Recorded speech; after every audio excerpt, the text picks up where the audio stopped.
Assalamualaikum warahmatullahi wabarakatuh. Kembali lagi di channel Muslim Cerdas. Sahabat, kata kunut berasal dari bahasa Arab yang memiliki beberapa arti, yaitu ketaatan, kesungguhan, patuh, berdiri lama, dan diam.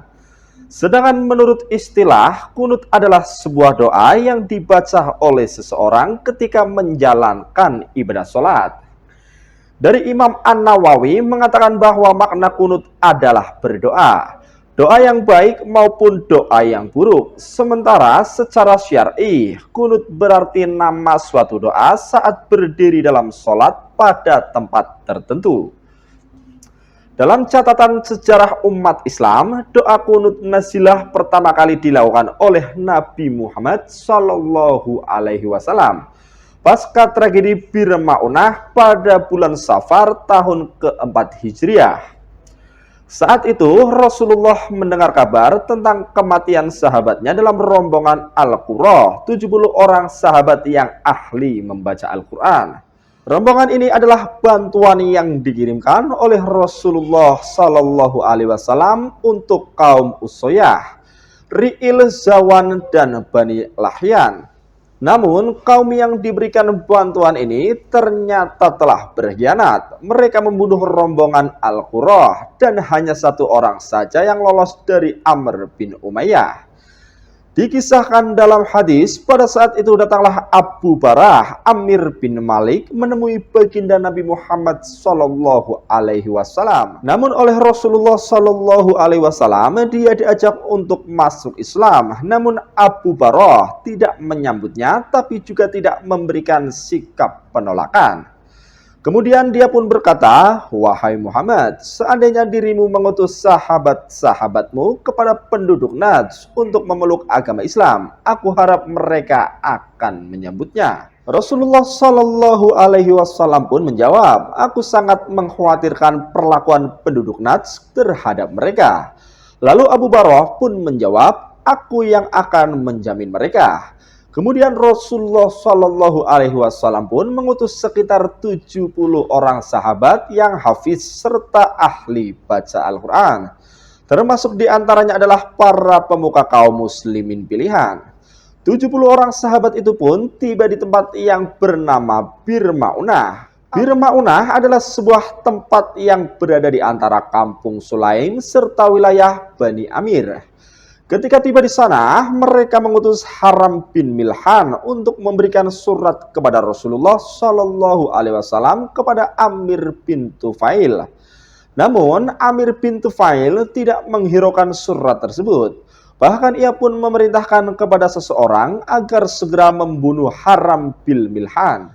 Lalu ditikamlah Haram bin Milhan dengan tombak dari belakang. Amir bin Tufail kemudian menghasut orang-orang Bani Amir untuk memerangi utusan Rasul lainnya. Akan tetapi mereka menolak karena utusan tersebut masih dalam lindungan Abu Barah. Tidak habis akal, Amir bin Tufail lalu menghasut orang-orang Bani Sulaim dan ajakannya pun disambut oleh Zakwan, Usayyah, dan Ri'il. Lalu mereka mengepung para sahabat Rasulullah Shallallahu Alaihi Wasallam dan membunuhnya satu persatu. Sungguh keji perbuatan itu. Dan yang tersisa hanyalah Amr bin Umayyah yang saat itu terluka dan tergeletak bersama jenazah lainnya. Ia pun hidup, lalu terjadilah perang Khandaq. Mendengar kabar tersebut, Rasulullah sangatlah bersedih. Kemudian beliau membaca doa kunut nazilah kurang lebih selama 1 bulan untuk memohon balasan Allah kepada orang-orang musyrikin yang diantara pelakunya yaitu Amir bin Tufail. Di kemudian harinya ketika Amir bin Tufail menuju Madinah dengan berniat membunuh Rasulullah, ia singgah di rumah seorang perempuan yang terkena penyakit menular. Ia akhirnya tertular penyakit tersebut dan meninggal di tengah padang pasir. Doa kunut sendiri terbagi menjadi 3 jenis, yaitu kunut nazilah, kunut subuh, dan kunut witir. Yang pertama akan kita bahas adalah kunut nazilah. Kunut nazilah artinya adalah musibah besar yang menimpa manusia seperti perang, kekeringan, pandemi, atau wabah penyakit yang berjangkit serempak di mana-mana, bahaya besar yang menimpa kaum muslimin, dan lain sebagainya. Maka dapat dipahami bahwa pengertian qunut nazilah adalah doa yang diucapkan saat berdiri dalam sholat pada tempat tertentu saat i'tidal, karena mengalami musibah, perang, bencana, atau kejadian lainnya. Yang kedua adalah qunut subuh. Qunut subuh adalah doa yang mungkin paling familiar di telinga kita. Seperti namanya, qunut subuh adalah doa yang dibaca dalam sholat subuh pada rakaat kedua setelah i'tidal atau sebelum sujud. Dan yang ketiga adalah qunut witir. Seperti namanya, qunut witir adalah doa qunut yang dilakukan ketika melakukan sholat witir. Dalam mazhab Syafi'i, qunut witir ini dibaca dalam sholat witir mulai malam ke-15 sampai akhir bulan Ramadan setelah sholat tarawih. Di antara ulama, mazhab berbeda-beda dalam menetapkan hukum membaca qunut subuh. Penyebab perbedaan qunut disebabkan pemahaman hadis dan cara qiyas, sebagaimana disebutkan Imam Ibnu Rusyid dalam kitab Bidayatul Mujtahid wa Nihayatul Mujtahid. Bagi kalangan mazhab Abu Hanifah, qunut hanyalah dilakukan kala sholat witir. Mazhab Ahmad bin Hanbal menyebutkan kekhususan qunut subuh ini hanya pada momen nazilah, yaitu ketika umat muslim dilanda musibah. Sedangkan bagi kalangan mazhab Syafi'i, seperti kebanyakan diamalkan di Indonesia, membaca doa qunut subuh termasuk sunnah afdal, yang jika ditinggalkan maka dianjurkan mereka melakukan sujud syahwi. Para ulama kalangan mazhab Syafi'i menyandarkan pendapat perkara kekhususan doa qunut ini salah satunya pada hadis yang diriwayatkan dari Anas bin Malik sebagai berikut. Yang artinya Rasulullah Shallallahu Alaihi Wasallam senantiasa berqunut di sholat fajar atau sholat subuh sampai beliau meninggal dunia. Hadis riwayat Ahmad. Selain itu, doa qunut subuh ini juga dilakukan para sahabat seperti Umar bin Khattab. Namun bagi sebagian ulama, hadis yang digunakan di atas masih perlu dipahami latar belakangnya serta perlu dibandingkan dengan hadis lainnya.